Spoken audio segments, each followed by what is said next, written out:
अस्सलाम वालेकुम व्यूअर्स, मैं हूं आपका मेज़बान आसिफ इकबाल और आप देख रहे हैं सीकिंग पीस इन करंट अफेयर्स।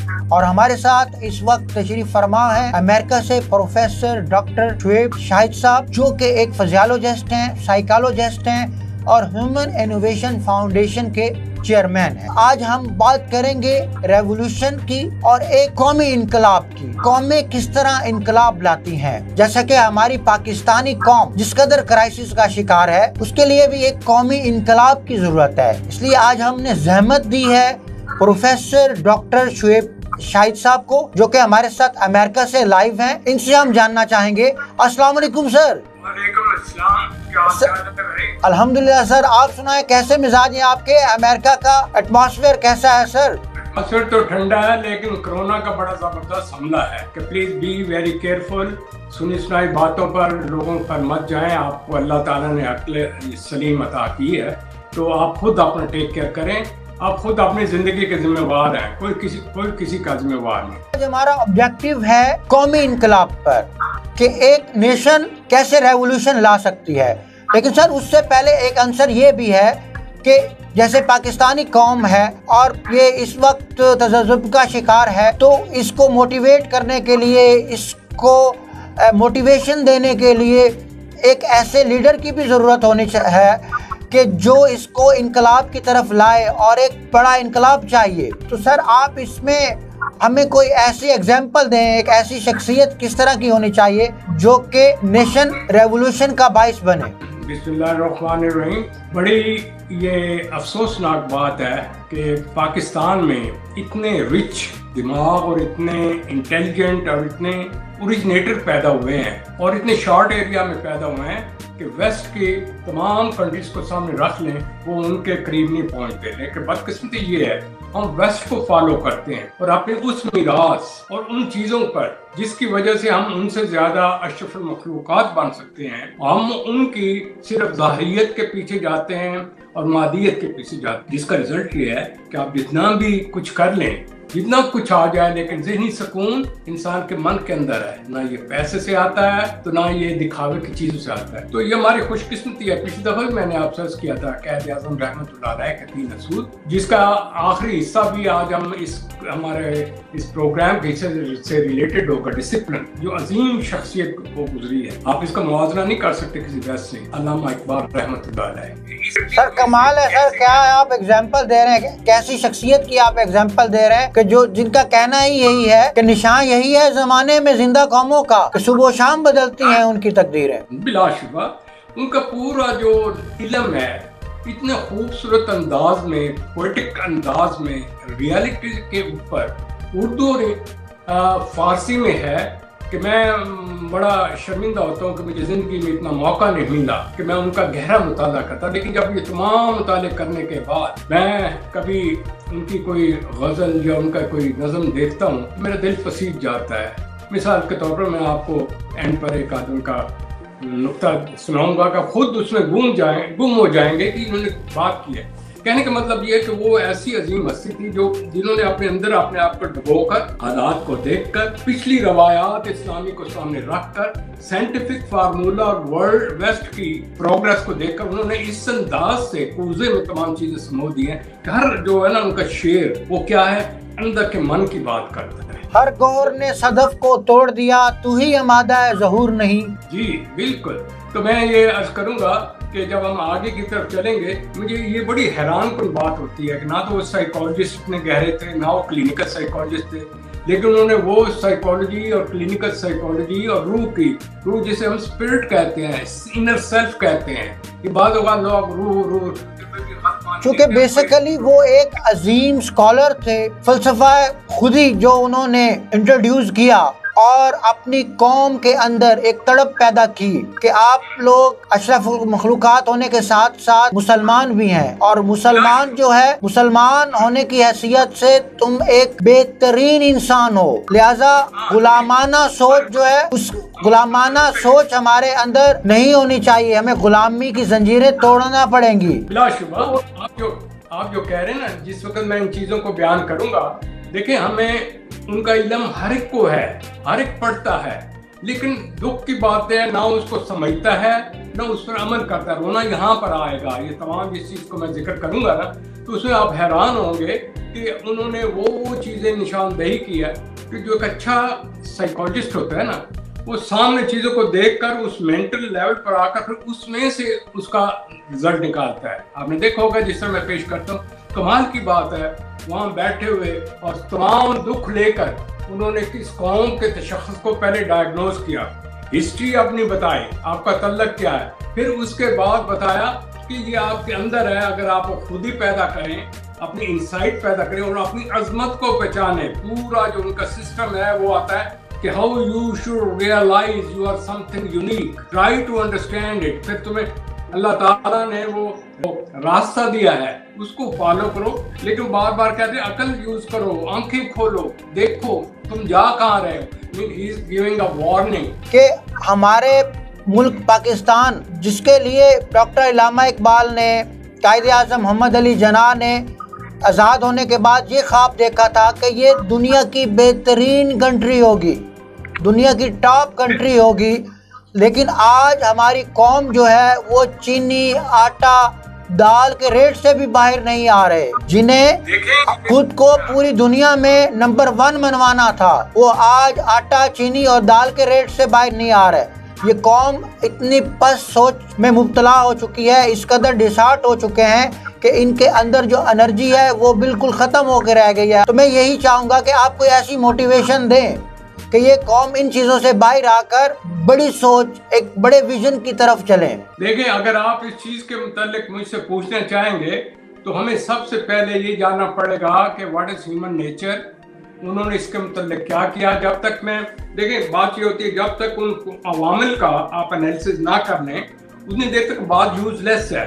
देखिए, किताबें पढ़ी हुई हैं, सारे पढ़ते हैं, और उसके बाद उसके ऊपर बड़े खूबसूरत राहत फतेह अली खान, बड़े बड़े लोगों ने गाया है, लोग इस तरह हाथ पकड़ के बैठे हुए होते हैं। सवाल ये पैदा होता है कि आखिर ये सब कुछ है, लेकिन हम उस पर अमल क्यों नहीं करते। पिछली दफ़ा भी आपको कायदे आज़म रहमतुल्लाह अलैह का फरमाया कि जब तक उन लोगों ने वो अमल किया, Pakistan was unique, the way it was progressing up. लेकिन सवाल ये है कि अब वो फार्मूले पढ़े हों और आप उस पर अमल ना करें। नंबर 2, आपका एजुकेशन सिस्टम हो लेकिन उनमें उन चीज़ों की निशानदेही ना की जाए, उनकी पर्सनैलिटी उजागर ना की जाए, माँ बाप वो रोल अदा ना करें जो कि उन्हें करना है, तो उसे एक यस मैन या वुड शूट का मजमुआ बना के खड़ा कर दें, और अकल जो है उसकी इनोवेशन ही ना हो। तो उनका जो पूरा कलाम है वो ये है कि try to sharpen the inner soul, अंदर की रूह को बेदार कर रहे हैं, क्योंकि यही रूह है, जब इसको आप कंट्रोल करते हैं तो ये एक यूनिक हो जाती है। मैं इसकी अब मिसाल देता हूँ, मैं साइकोलॉजी की तरफ आऊँगा। जी सर, ज़रूर। मैं चाहूँगा कि आप एक ऐसे एग्जाम्पल दें जिससे चीज़ें क्लियर हो जाए। देखें, सबसे पहली बात तो ये है, अगर आप पहले चार्ट को देखें तो मैंने ये कहा कुन फयकून जब कहा गया तो अल्लाह ताला ने इसको एक लॉ ऑफ कॉजेशन के जरिए दुनिया में बनाया है। हर चीज़ लॉ ऑफ कॉजेशन है, हर चीज़ का वजह है और उसका रिजल्ट है। लिहाजा उस लॉ ऑफ कॉजेशन का इल्म इंसान के अंदर फूंक दिया, लिहाजा वो एनर्जी, वो सेंस हमारे अंदर है। अगर हम उस सेंस को इस्तेमाल करें तो हमें अच्छे और बुरे की तमीज़ हो जाती है।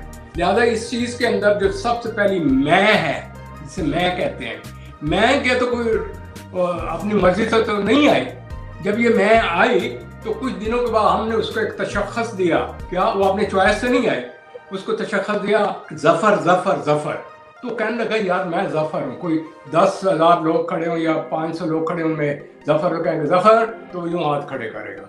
कहने का मतलब है जिस तरह नाम का तशख़्ख़ुस है, तो इसी तरह पर्सनैलिटी का तशख़्ख़ुस होगा। जिस तरीके से आप उसको रिस्पेक्ट देंगे, जिस तरह उसको समझाएंगे, उस किस्म का उसके कंप्यूटर में उसका अपना एक सेल्फ बॉडी बनेगी। उस सेल्फ बॉडी के अंदर, जैसे पहली दफ़ा मैंने बताया था, फिजिकल अपीयरेंस हम देते हैं। हम अभी पहली और दूसरी स्टेज पर फिर रहे हैं। फिजिकल अपीयरेंस हम लोगों से उनके चेहरे देखकर मरूब हो जाते हैं, उनके इनर सेल्फ पर पढ़ने लगाते हैं। लोग कितना पैसा खर्च करते हैं इस अपीयरेंस के लिए, लेकिन वो अंदर जो उनका मन है वो ब्यूटीफुल नहीं होता। सर, इस कौम को विल पावर की जरूरत है। विल पावर की अब बहुत कमी हो चुकी है इनके अंदर। हम उसकी तरफ आएंगे ना। देखें जी, मेरी बात सुने।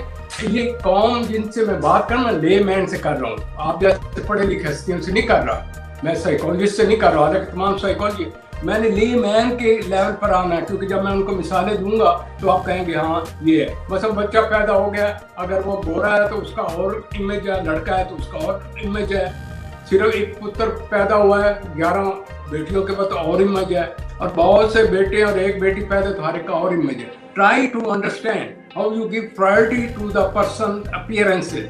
नंबर 2, आप उसके अपीयरेंस पर जोर देते हैं, खिलाते पिलाते मजबूत बनाते, लेकिन कभी उसके अंदर भी झांक कर देखा है, फिर उसको ओए और माजिया और गामिया, वो सारी माजिया गामे ही अपने आप को समझता है जो आपने दिया। फिर उसके बाद क्या है कि उनके बाद जो इनाम आप देते हैं, सुना सुनाया रवायात का, अल्लाह इकबाल इन चीज़ों की तो बात की कि तुम आप वो रास्ता ही छोड़ गए हो, वो अकल वाला, अकल सलीम वाला, दुनिया को परखने वाला, आप वो छोड़ गए।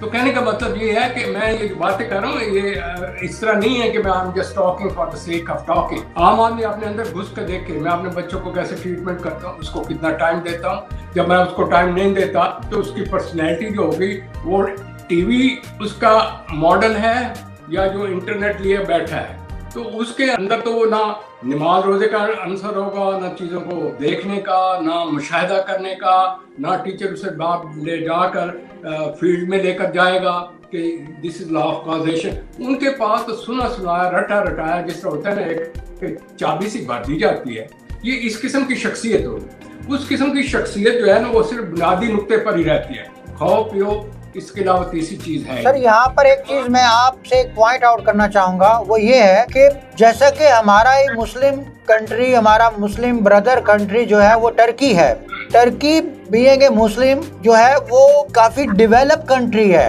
उनका जो एटमॉस्फेयर है, उनकी जो लीडरशिप है वो इस लेवल की है कि जिसके बारे में डॉक्टर इल्लामा इकबाल ने भी चाहा कि कौम इस साइड पर आए, उसका विजन ब्रॉड हो, एक्टिव हो, इनर सेल्फ हो, उनके अंदर ये सारी चीज़ें हों।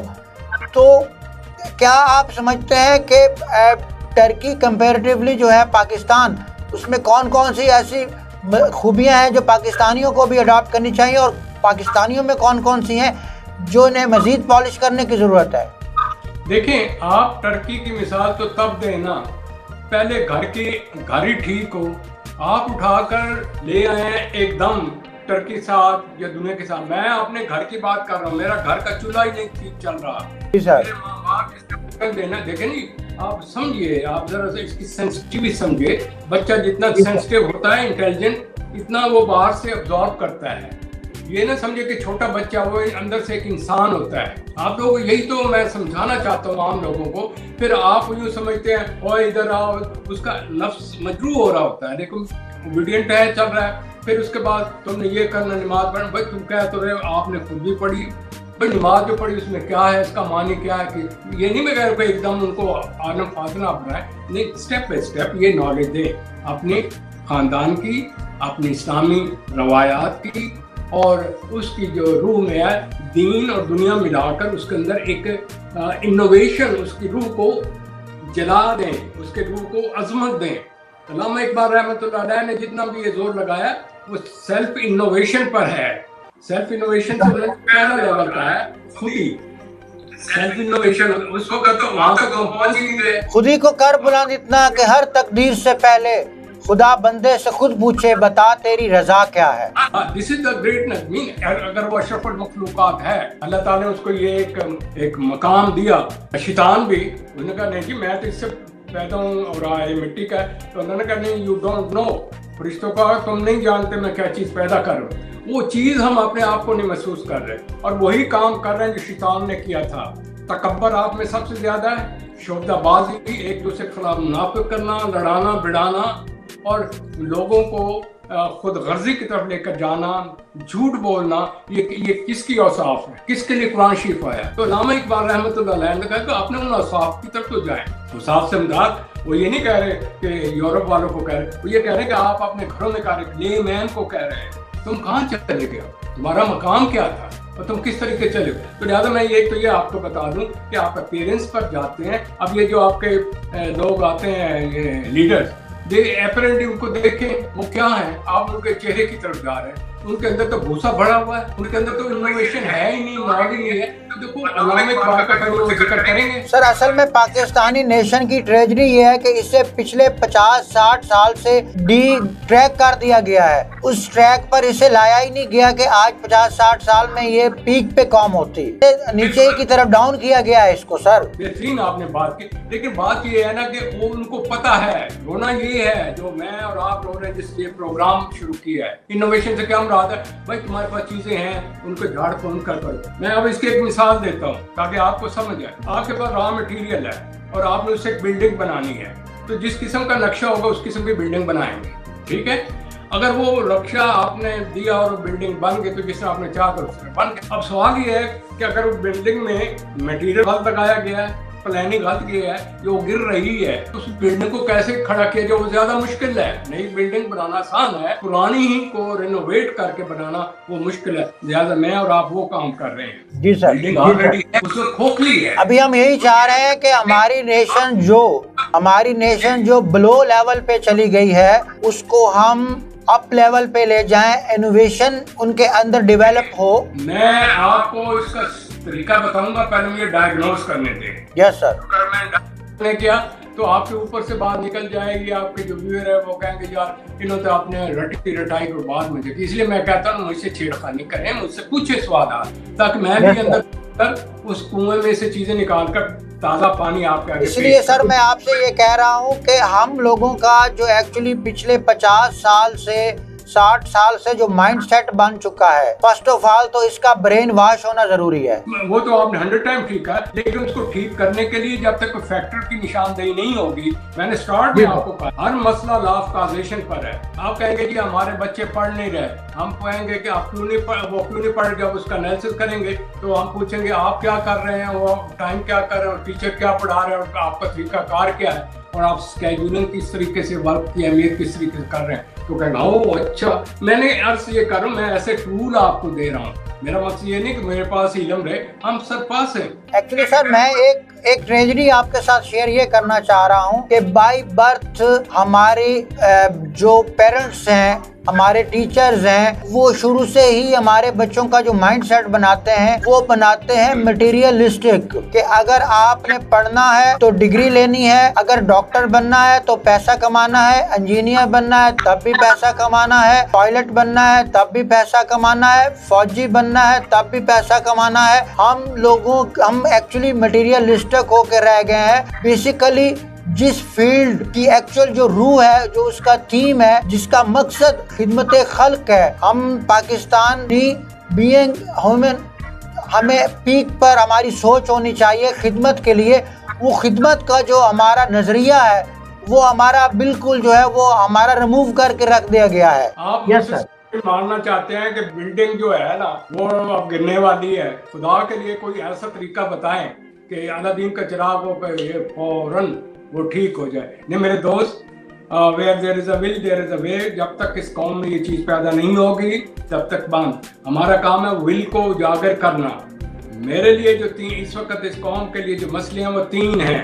मसलन they are unorganized, they have intolerance, समझाई ना, अनऑर्गेनाइज्ड है, इंटॉलरेंट और इररेस्पॉन्सिबल। अगर ये 3 चीजें हर एक अपने घर के सामने टेबल के ऊपर लगा दे और रोज पढ़े तो अपने आप से पूछे यार मैं कहाँ ऑर्गेनाइज हूँ, रिस्पॉन्सिबिलिटी कहाँ है, इंटॉलरेंस कहाँ है, तो आपकी आधी शख्सियत वहीं से स्टार्ट होगी। मैं आप हर एक को तो देखो ना सेशन नहीं दे सकता, क्योंकि हम तो जिस किस्म की प्रॉब्लम हो उसके हिसाब से सेशन देते हैं। तो ये मैं जनरल पॉइंट भी साथ देता चला जा रहा हूँ कि अगर अब हो गया है तो अब इसकी इस्लाह कैसे है।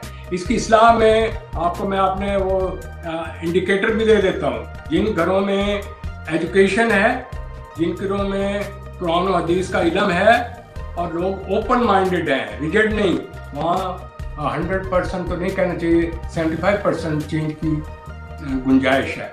लेकिन वो लोग जो लकीर के फ़कीर हैं, वो अंधी तकलीद करने वाले हैं, वो इस तरीके से हैं जिस तरह एक जानवर होता है, खाया पिया और उसके बाद लग गया। मैं आपसे एक सवाल करना चाहता हूँ, मुझे ये बताएं एक जानवर और इंसान में क्या फ़र्क है?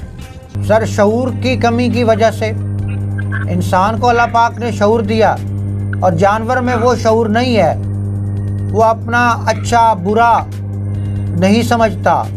कहने का मतलब ये है, इंसान और जानवर में ये फर्क है, वो सिर्फ इंस्टिंक्ट पर चलता है, वो अपनी सिर्फ जबिल्लत पर चलता है, और इंसान के अंदर अक्ल शऊर भी है। वो नफ्स अम्मारा, जिस हज़रत यूसुफ अलैहिस्सलाम का जिक्र किया कुरान शरीफ में कि नफ्स अम्मारा अगर ना होता तो वो जिस तरीके से औरत उनको वरगला रही थी, would have gone with the wind, तो उन्होंने कहा कि हर एक चीज़ में, हर एक में। फिर उसके बाद है आपके अंदर एक ज़मीर, एक सेंस है, वो आपको बताता है ये राइट है, रॉन्ग है। पहली दफ़ा गलती करेंगे अंदर बेचैनी होगी, जब भी कोई गलत काम करेंगे अंदर बेचैनी होगी। मैं ये पहले ये बता रहा हूँ, आप देखें ना, मैं ये सिर्फ बात नहीं करनी, मुझे उस नफ्स का एनालिसिस देना है। और फिर तीसरा बात ये है, ये तमाम उम्र ये चलता रहेगा, राइट और लेफ्ट, राइट और लेफ्ट। कि फरमाया कि जिंदगी जो है ना ये मुशक्कत है, इंसान बेचैनी में रहेगा, ये इमोशनली वीक है। मेरे पास तो बहुत कुछ है जो मैं आपको शेयर करना सर। यहाँ पर एक चीज़ मैं आपसे शेयर करना चाहूँगा कि जैसे कि डॉक्टर इल्लामा इकबाल ने फरमाया कि हज़ारों साल नरगिस अपनी बेनूरी पर होती है, बड़ी मुश्किल से होता है चमन में दीदावर पैदा। हाँ, दीदावर जो है हर एक है, लेकिन दीदावर की क्वालिटीज हैं। वो मैं नंबर 2 पर आ जाऊँ कि इंटेलिजेंट जो आदमी होता है, सही डायरेक्शन में हो तो वो एक यूनिक इंसान होता है। उसको डायरेक्शन कौन देता है? माँ बाप देते हैं, टीचर देते हैं, आपका एजुकेशन सिस्टम देता है, आपके जो है रिलीजियस लीडर देते हैं, आलिम हज़रात देते हैं। यहाँ तीनों जगह फॉल्टी है। अब मुझसे क्या क्या आप बात पूछेंगे जो आपने गिरेबान में झांके, आप भी तो पढ़ कर आए हैं। आपके दौर में एजुकेशन कैसे होता था? ये रट लो, ये रट लो, ये रट लो। और जी ये अंग्रेज जो होता है ना, इंग्लिश मीडियम बड़ा होता है, वो क्या होता है? वो उनको असाइनमेंट देते हैं, उनको खड़ा करते हैं, सवाल जवाब करते हैं, तकरीर करते हैं, फिर उसको फील्ड में ले जाते हैं, उसको बताते हैं ये लॉ ऑफ कैज़ेशन क्या है। अगर यही हमारे आम पब्लिक स्कूल में हो जाए तो what is the difference between the private school and this? इसी तरह का है माँ बाप। अगर माँ बाप अपने लिए इन बच्चों के लिए टाइम निकालें, उनके बाप बने, उनकी माँ बने, उनकी नीड्स को पूरा करें। मैं अभी वही बताऊंगा असल में नीड्स क्या, जहाँ से नफ्सियाती बीमारियाँ पैदा होती हैं। होता ये है कि आप उनको रोटी दे के कहते हैं बस यही चीज़ है।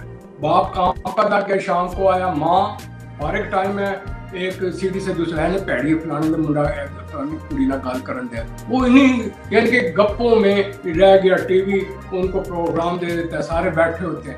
फिर उसके बाद ये आज media, it is the best solution of knowledge. आप उससे बेहतरीन वीडियो में वो गंदी चीज़ें देखते हैं यंग एज में, सेक्स के मुतालिक, तो वक्त से पहले सेक्सी हो जाते हैं। फिर उसके बाद वो मोहल्लों में क्या कर रहे हैं आपके, यानी कि इसमें सोचने की बात है, चीज़ें वहीं पर हैं। साइकोलॉजिस्ट बाहर से चीज़ें नहीं लाएगा। हम एक प्रोग्राम करेंगे पूरा। मैं देख रहा हूँ अभी तक मैंने 10-12 आर्टिकल इंटरनेशनल जो लिखता हूँ, सोल्यूशन मेरे पास है। मैं ये देख रहा हूँ कि पाकिस्तान में जितने NGO इतने हाथ दवाई डलते हैं, और वो जिंदाबाद मुर्दाबाद, ये कर दिया वो कर दिया, कोई आज तक कोई सोल्यूशन लेकर आया? मैं दूंगा आपको इसी कौम के स्टैंडर्ड के मुताबिक, इन्हीं हालात के मुताबिक, कि ये मसला ख़त्म हो। चीज़ ये है कि हमें तो इससे वक्त ही नहीं मिला कि जिंदाबाद मुर्दाबाद। सबसे बड़ा फेलियर ये है कि बाई बर्थ पेरेंट्स या टीचर वो ये एड्रेस ही नहीं करते हैं कि आपको मुल्क व कौम की खिदमत करनी है। अगर हर बच्चे को शुरू से ही यही विजन दिया जाए, यही टारगेट दिया जाए कि आप पैदा ही मुल्क व कौम की खिदमत करने के लिए हुए हो, तो हर एक बच्चा बड़ा इंसान बन सकता है। देखिए, आप जरा सुने, आप जरा तेजी में जाने के लिए जरा गौर से सुने मैं जो आपसे। Discipline mean organization, discipline mean एक बैलेंस चीज होना, उनका सिस्टम आपस में जुड़ा हुआ। जिस कौम के अंदर डिसिप्लिन नहीं है, आप इसको लाख दुनिया से लेकर पैसे दे दें और लाख आप तरक्की करते, जब तक आपके अंदर डिसिप्लिन नहीं है, आप इंसान नहीं है। आप इंसान और हैवानियत और इंसानियत और ज़मीर का एक मजमूआ है जो कि एक इनोवेशन होकर ऊपर की तरफ उठें, तो फिर तो अब बात होती है। तो ये सर सारी बातें ये इस कौम को किसने बतानी है सर? इस पर अमल किसने करवाना है सर? सर ये प्रोग्राम हमारा ही है, लेकिन प्रोग्राम में पहले हम बताएंगे कि ये मसला है, इसकी ये वजूहत है, इसका ये हल है। हमने हल उनके अंदर घरों में देना है। उसकी वजह ये है कि हमारी कंट्री में सबसे बड़ा मसला ये है कि फ्यूडल सिस्टम है। यहाँ पर जो भी बड़े बड़े लोग हैं वो रूल को फॉलो ही नहीं करते हैं। जो खुद एज अ रोल मॉडल होने चाहिए, सबसे ज़्यादा जो है फाउल तो वो करने वाले हैं। तो जो एक मिडल मैन है, एक मिडोकर फैमिली से बिलोंग करने वाला इंसान है, वो तो एहसास कमतरी का शिकार होकर रह जाता है और इसी वजह से वो भी रूल को फॉलो नहीं करता। ठीक है, आपका कहना बजा है, यू आर क्लिनिकली राइट, लेकिन सवाल ये है, ये जो आपने रूरल और अर्बन का ये चक्कर चला दिया, मैं इसके अंग्रेज हो जाऊंगा, तो इसका डायरेक्ट मैं क्लीन हूँ, मैं मुंडा हूँ, मैं ये अमीर हूँ, मैं ये फकीर हूँ, मैं भाई मैंने अंदर की रूह का इलाज करना है, चाहे वो अमीर की या गरीब की है। जब आई थी तो उसका तो ये सादा सी थी, इसका नाम था क्लीन स्लेट थी, उसके अंदर लिखा तो हमने ही है ना, चाहे वो शहर की है या बिहार की है, अंदर तो वही इंसान है, अशरफुल मखलूकात, आदम की औलाद है। तो आप मेरी बात नहीं कीजिएगा, ये सब बहाने होते हैं। हम जी लड़के हैं लड़कियां, हम जी गरीब हैं अमीर हैं, हम जी रूरल एरिया हैं urban area. I disagree with it. आपके अंदर अगर there is a will there is a way. अगर आपने किसी चीज को हासिल करना है, आप वो कुछ हासिल कर सकते हैं जो चाहते हैं, ये आपके विल पर डिपेंड करता है। सोर्सेज आपके इर्द गिर्द हैं, यही टीवी चल रहा है, यही मीडिया है, यही चीजें हैं, पढ़ने वाले। मैं खुद उस प्रोसेस से गुजरा कि लाइट नहीं थी तो बाहर की लाइट के नीचे बैठ कर पड़े हुए हैं। ये तो आपके अंदर का मन को उजागर करना है, इसमें ये नहीं है कि जिससे जब वो फिर बहाना बन जाए। कि जैसे कि इस वक्त हमारे प्राइम मिनिस्टर जो कि बेसिकली एक लीडर भी हैं, क्या आप ये समझते हैं कि उनके अंदर क्या क्या खसूसियात हैं कि अब वो नेशन रेवोल्यूशन की तरफ ले जा सकते हैं? बहुत खूबसूरत सवाल है और आप इसे बेशक मुझे क्रॉस क्वेश्चन कीजिए। मैं किसी के वो थैला नहीं हूँ या किसी का वो ले पालक नहीं हूँ या वो मैं किसी का मुरीद नहीं हूँ। मैं एक इंडिपेंडेंट सा हूँ, अल्लाह ताला ने मुझे अकल दी। मैं इस वक्त मैं कहता हूँ कि ये आफ्टर ये जो जिन हस्तियों को मैंने नाम लिया है, मोहम्मद अली जिन्ना रहमतुल्लाह अलैह, अल्लामा इकबाल रहमतुल्लाह अलैह, ये उनके उस विजन को एक प्रैक्टिकल फॉर्म देने वाला शख्स है। उसके रीजन ये है, ये खाए पिए घराने से आया है, इसने दुनिया का एक्सपोजर किया है, फिर उसने अपने सेल्फ को इनोवेट करके दुनिया में अपना नाम पैदा किया, फिर उसने स्टडी किया है। लेकिन बदकिस्मत ये है कि इतने लोग बहुत कम पैदा होते हैं, इस जील वाले, जोश वाले, ब्रिंग अ रेवोल्यूशन। तो वो जो नया पाकिस्तान कहता है, नया इंसान बनाना कहता है, नया दिमाग को रिनोवेट करना चाहता है, वो फिजिकल चीज़ों से नहीं होता। ये लोगों का अच्छा, ये जो आम लोग होते हैं उनका होता है खाओ पियो तो माल बनाओ। अब एक आदमी आए छोटे से घराने से जिसे कोई जानता ही ना हो और उसके किसी गवर्नमेंट का सपोर्ट मिल जाए तो वो तो यही समझेगा कि माल कैसे बनाना है, कोई बड़ा शख्स है जिसके पास ज़्यादा माल है। That is the definition of that person. दूसरा शख्स आता है कि यार कोई टेक्निक, शॉर्टकट टेक्निक्स हो, बेईमानी के टेक्निक्स हो, लोगों को बेवकूफ़ बनाने के टेक्निक्स हो, तो उससे बनाया जाए। अच्छा, आम आदमी वो भंग जिसे पर्स चर्च होता है ना लेकर पड़ा हुआ बाजू, उसको है कि मैं सर्वाइवल आउट, मैंने अपनी देखो तरक्की नहीं कर। तो ये पहली दफ़ा ये खुशकिस्मती है। कुछ शख्स मैं जब स्पीच सुनता हूँ ना कहीं, तो मैं खुद हैरान होता हूँ कि यार ये साइकोलॉजिस्ट कहाँ से बन गया, ये तो एनालिसिस कर रहा है, काजेस का लॉ ऑफ काजेशन बता रहा है, फिर ये गोल सेट कर रहा है, फिर वो अच्छा उसकी सबसे बड़ी जो तकलीफ मुझे भी होती है, उसके पास वो टीम उस लेवल की नहीं है और उसकी भी मजबूरी है। देखो ना, उसने इधर उधर पकड़ कर एक दफ़ा सिस्टम में हाथ हो गया।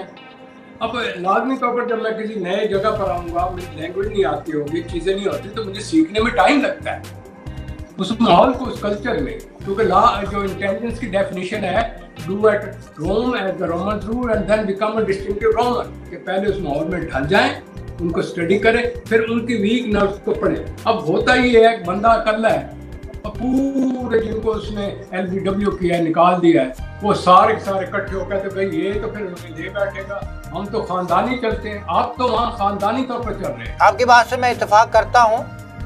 और मजीद आपने जैसा कि ये फरमाया कि जी वो डॉक्टर इलामा इकबाल और कायदे आज़म मोहम्मद अली जिन्ना के विजन को लेके आगे जा रहे हैं, तो ये पिछले 2-2.5 साल की जो इनकी ये हुकूमत का टिनोर है सर, इसमें मैं ये चाहूँगा कि चांदक मिसालें आप पेश कर सकते हैं कि जिससे लगता है कि ये डॉक्टर इलामा इकबाल और कायदे आज़म मोहम्मद अली जिन्ना के विजन को लेके आगे चल रहे हैं। कोई ऐसी एक्टिविटी सर उन्होंने की हो जिससे लगा हो कि ये इस डगर पे चल रहे हैं? हाँ, उसमें पहली चीज तो ये है, he want to create an awareness in the कौम। बार बार जो लेक्चर देता है उसको अगर आप गौर से सुने तो उसके अंदर एक इंसाइट होती है। वो ये नहीं होता कि पैसों का हिसाब किताब, ये वो इंसान पर ज़्यादा से ज़्यादा बात करते हैं। फिर वो कहीं जाते हैं तो उन्हीं को कहते हैं यार तुम्हारे में ये खूबियाँ हैं लेकिन चली गई हैं, या चले आओ फिर कर लो। लोग सुनते हैं कि we should have a shortcut techniques कि ये आया क्वालिफाई या कौन हो जाए, ये तो अल्लाह कर सकता है ना। एक तो ये, दूसरा उसमें जो सबसे बड़ी मुझे अच्छी चीज़ आई, he is a discipline person. जिस कौम में डिसिप्लिन है वो सब कुछ है। देखिए ना, discipline mean you have a material, if it is an organised you can go where you like. मेरे पास जितने भी क्लाइंट आते हैं वो डिसऑर्गेनाइज्ड होते हैं, मैं कुछ नहीं करता, मैं उनको ऑर्गेनाइज करके उनके जो दिमाग होती है, रूह होता है, एक लाइन पर सेट करता हूँ और उसको एप्रिसिएशन करते हुए आगे जाते हैं। तीसरी बात उसमें जो सबसे ज्यादा बात है कि ही हैज अ पेशेंस। वो आपको भी कहता है पेशेंस, भाई हाउ इज इट पॉसिबल, एक टूटा फूटा घर पड़ा है तो मैं एकदम को किस तरह उसको माल बना सकता हूँ। फिर उसके बाद वो कहता है कि अपना फेथ भी पैदा करो। वो जो कहता है ना आप रसूल अकरम सल्लल्लाहु की सियासत, तो वहाँ वो फेथ है, वो ईमान है, वो कुरान है, वो ज़मीर है, वो अच्छाई बुराई की तफरीक है, वो आखरत है, वो शॉर्टकट टेक्निक्स ना करे। अभी तो मैं उसके एक स्पीच सुन रहा था पुलिस वालों की, ये रिसेंटली हुई है, आई वाज सरप्राइज यार इनको ये इतनी चीज़ें कहाँ से एक शख्स, अगर एक ये लीडर आपका ही हो, लीडर इज़ अ टीचर, लेकिन कौम भी तो आंख नाक मुंह खोल लेना। वो तो पुरानी लोरी में बैठे हैं कि हमें शॉर्टकट टेक्निक होगा, 2 नंबर तरीके से पैसा बना रहे। सर आप कहीं इस तरफ तो इशारा नहीं करना चाह रहे कि ये कौम को सेल्फ मेड बनाना चाह रहे हैं? डेफिनेटली देखिए ना, चीज़ ये वो उनको पैसे देते हैं कि you should have your own. आपको याद होगा हमारे एक प्रोग्राम में लोग बार बार कहते थे ओ जी गुर्बत हो गई, दिस हो गई, अब ये होगा, अब हम क्या करेंगे, अब क्या होगा। मैंने उसका बात सुने, हर एक शख्स का सोल्यूशन उसके हाथ में है। बार बार जो अंडे इतने क्यों हो गए, ओ जी चीनी ये हो रही हो, पुरानी चीज़। भाई मैं एक मिसाल कोई लाई, अंडे ज़्यादा हो रहे हैं तो आपने मुर्गियाँ रख लें, इसने आपको मना किया? मुर्गी से गोश्त भी लें, अंडे भी लें। भाई अपने घर में जगह है, वहाँ पर आपने सब्जियाँ उगाएं। मैंने पीछे भी मिसाल आपने दी। नंबर 3 है, नहीं शुगर महंगी है तो शुगर के बगैर भी तो लोग जिंदा रहते हैं। शुगर के बजाय, चीनी के बजाय आप शुगर लें, देसी आटा, वो शुगर ज़्यादा प्योर है बनिस्बत वो। तो कहने का मतलब ये है कि कौम के अंदर जो प्रॉब्लम है वो आर्टिफिशियलिटी है, शोबदाबाजी है, एक दूसरे से मुकाबलाबाजी में हर तरीका जायज़ नाजायज़ अडॉप्ट करते हैं, और उनको अपनी औलाद की कोई परवाह नहीं। और औलाद का जो टीचर है उनका इंटरनेट है या वो है। घर में आप देखा कभी ये घर जो कभी हंसता बसता था, एक शख्स मशक की तरह पक रहा है, एक आपने इंटरनेट लेकर बैठे, कोई वो आंखें नहीं खोलना चाहते। 2 दिनों बाद जब उन्हीं की लड़की जो उनको बड़ा कंट्रोल में किया होता है हिसाब किताब करके घर से चली जाती है, फिर कारोकारी जो मारो मारी, ये इनकी यार कमाल की बात है, क्या मुझे बात समझा रहे। All the things are created by you in your society, और आप दूसरे को नाम दे रहे हैं और उस पर कोई एनालिसिस और सर्च करने को तैयार नहीं है कि ये क्यों इतने सेक्स की वहाँ प्रॉब्लम है। तो दुनिया में और जगह भी तो है, उनको सेक्स का ना इल्म, ना सेक्स कंट्रोल के तरीके, ना वो ज़राए के इजीली शादी करें और उनको घर आबाद करने की टेक्निक हो।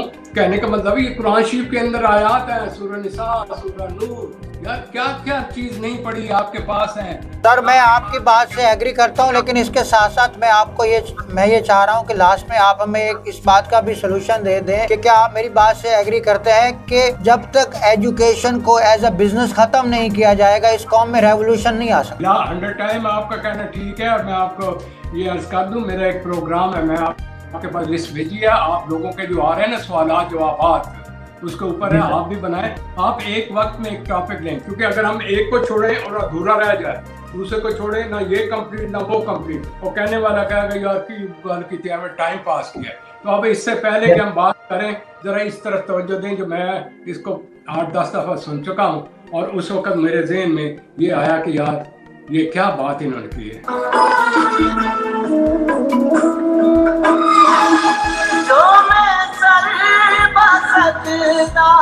हुआ कभी तो नमी से आने लगी सदा, जो मैं सर बसत ना हुआ कभी तो नमी से आने लगी ज़दा तेरा दिल तो है सनम आशना, तेरा दिल तो है सनम आशना, तुझे क्या मिलेगा नमाज में कभी मुंतज़र नजर आ लिबास मजाज में कि हज़ारों सजे रहे है मेरी ज़मीन याद में। सर मैं ये चाहूँगा कि लास्ट में, हमारे इस प्रोग्राम के लास्ट में आप हमें मैसेज दें। इसका आपसे ये मैसेज है, देखें हम लाइक यू ह्यूमन बीइंग, मैं इसी माहौल की पैदावार हूँ, मेरे इर्द गिर्द कोई मॉडल नहीं थे, लेकिन मैं सेल्फ अवेयरनेस के तहत ऊपर करता उठा। दूसरी क्लास में मैं नहीं जा सकता था, फिर कभी जंग या कभी कहीं, मैंने ऐसे ऐसे वक्त में अपने आप को इकट्ठा किया कि रात 2:30 बजे बर्फ़ है, फिज़िकल लेबर कर रहे हैं PhD का वो प्रोग्राम में। इसी तरीके से यहाँ ऐसा भी हुआ कि नवाज शरीफ साहब का दौर था, मुझे थ्रेट्स भी गई, मैं छोड़कर आ भी गया, लेकिन फिर मैं वापस आया, फिर उन्होंने मेरे साथ ज़्यादती की। तो कहने का मतलब है अगर आपके अंदर गो है, नीयत है, ये हर्डल आएंगी, हर्डल आपको और शार्प कर देती है बजाय डिप्रेस होने के। उसका ये है कि try to understand from the feedback जो हुआ है उसके अंदर क्या खामियां रह गई कि मैं यहाँ प्रोग्रेस नहीं कर सका। तो अगली दफ़ा जब आप उनको खामी को मेकअप करेंगे यू वुड बी नंबर 1। तो खुदावंद ताला ने आपको अशरफुल मखलूक़ात बनाया, उसकी पहचान करें। आप फिज़िकल चीज़ों के पीछे मत जाएं, अपीयरेंसेस दिखावा है, समझ आइए। आप अंदर के मन, लोगों के अंदर के मन को बेदार करें, उसे खूबसूरत बनाएं। जिससे आपका अंदर का मन खूबसूरत हो गया, दुनिया आपको छोटी सी नजर आएगी। क्योंकि आप मन आरफा का मैंने आपको बताया था, जब आप अपने खुदा से जारी कर लेते हैं ना, बेनियाजी हो जाती है। मिसाल तो अब मुझे कुछ चीज़ की कोई ज़रूरत नहीं, जो अल्लाह ताला दे रहा, अगर ना हो ना तो मैं फिर कहता हूँ यार इसमें कोई भलाई हो। Try to have positive thinking. मालिक आपके खिलाफ नहीं है। ख्वाहिशी में जिक्र है इंसान तुम खुद जालिम हो, अपने गोल बड़े बनाते हो, अपने आप को मारते हो फक्त ज़ाहिरी चीज़ों के लिए। तो please do not live for the ज़ाहिरी चीज़ें, अपने मौला के लिए और आपका मन जो अंदर का मन है सुंदर करें। वहाँ किसी ने आपकी हेल्प नहीं करनी, कोई आपके लिए नहीं आएगा। ये लाख के तमाशे होते रहे, ये दुनियावी तमाशे हैं। ये जो होता है ना अपीयरेंसेस, ये वॉश हो जाती है। ये कितने तमाशे हो रहे हैं, अनकरीब आप देखेंगे कि आपको ये लोग नजर नहीं आएंगे। तो अल्लाह की ज़ात पर भरोसा कीजिए। और अल्लामा इकबाल के जो है ना अशआर, जैसे मैं पढ़ के ना मैं उसको आंखें बंद करके उसमें समझता हूँ ये क्या कह रहे हैं। वो रूह को बेदार करें जो सो गई है, उसके ऊपर ग्राफ चढ़ गया ख्वाहिशात का। लंबी लिस्ट ना बनाएं अपनी ख्वाहिशात की। Live with the moment, enjoy the moment and pray the God. उसने इतनी आपको नेमतें दी, आप उनको भाई किस किस को याद करेंगे। आज आपकी आंखें चली जाएंगे कि यार दुनिया की सबसे कीमती आंख थी, मैंने आंख की परवाह तो नहीं की, उसको सही इस्तेमाल नहीं किया। तो इन शॉर्ट मेरे अर्ज करने का मतलब है जो टाइम दिया गया है खुदा की रज़ा और खुशी के साथ करो। और ये ज़हन में रखो, मैं काम तो कर रहा हूँ लेकिन साथ साथ ये रखो कि मौला ये तो वक्ती तौर पर ड्रामे का मैं रोल अदा कर रहा हूँ, मुझे रियली जो इसका मिलना है रिवॉर्ड डे ऑफ जजमेंट मिलना। अगर ये नियत हो ना तो 10 दफ़ा सोचेंगे गलत काम करने के लिए, झूठ बोलने के लिए। खुदा रहा मैं हाथ जोड़ रहा हूँ, ये जो कौम है दोगलापन और झूठ, खुद भी झूठे लोगों को झूठ दिखाकर खुद भी बेवकूफ़ बने और उनको भी पूरी कौम एक मुलम्मा साज में। तो अल्लामा इकबाल कहाँ से आए, मोहम्मद अली जिन्ना कहाँ से आए? वो कॉल दे गए हैं, अब अगर अच्छा लीडर दिया तो उसको फॉलो करो। वो ये तो नहीं कहता कि मेरी तिजोरी भरो, जो मेरे बाहर आप मुझे ख़जाने दो या मैं ये बिजनेस करूँ। वो तो कहता है हम open man, come with clean hand and will go clean hand and you can जज इट। तो अल्लाह ताला हम सबको अपनी रहमत से फतह नुसरत दे। इंशाअल्लाह अगले प्रोग्राम तक खुदा आपका हामी नासिर। Thank you sir. व्यूवर्स, ये थे हमारे साथ अमेरिका से प्रोफेसर डॉक्टर शुएब शाहिद साहब। अपने मेज़बान आसिफ इकबाल को इजाज़त दीजिए। अल्लाह ने